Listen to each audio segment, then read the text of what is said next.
चीन लद्दाख में वास्तविक नियंत्रण रेखा के पास पैंगोंग लेक और गैल्वान वैली इलाके में सैनिकों की संख्या तेजी से बढ़ा रहा है। मतलब साफ है कि चीन भारतीय सेना के साथ टकराव को जल्दी खत्म करने के मूड में नहीं है।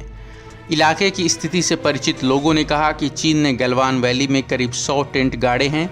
पिछले 2 हफ्ते में चीनी सैनिक संभवतः बंकर बनाने के सामान भी ले आए हैं।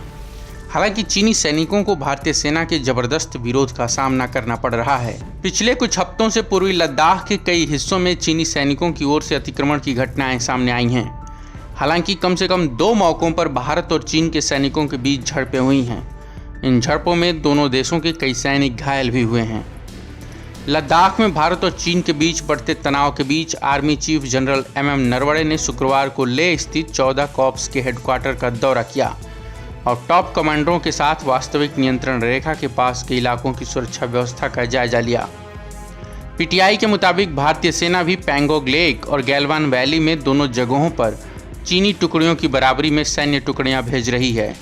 इलाके के कई अन्य संवेदनशील क्षेत्रों में भारत की स्थिति चीन से बेहतर है। इसके साथ ही भारतीय सैनिक देमचौक और दौलत बेग ओल्डी जैसे संवेदनशील इलाकों में आक्रामक पेट्रोलिंग कर रहे हैं। 5 मई को पूर्वी लद्दाख में 250 चीनी सैनिकों के साथ भारतीय सैनिकों की हिंसक झड़प हो गई थी और उसके बाद से स्थिति लगातार बिगड़ती गई है। अगले दिन दोनों देशों के स्थानीय कमांडरों की बातचीत के बाद दोनों पक्ष मामले को सुलझाने पर सहमत हो गए। इस झड़प में 100 से ज़्यादा भारतीय और चीनी सैनिक घायल हुए थे। इसी तरह की एक घटना 9 मई को उत्तरी सिक्किम में भी हुई।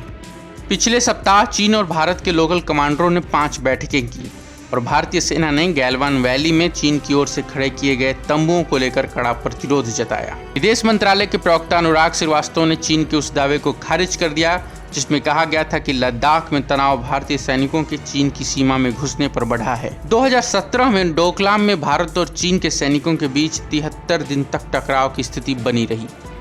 मामला इतना बिगड़ गया था कि दोनों देशों के बीच युद्ध की आशंका जताई जाने लगी थी। वास्तविक नियंत्रण रेखा के जरिए भारत और चीन 3488 किलोमीटर लंबी सीमा साझा करते हैं।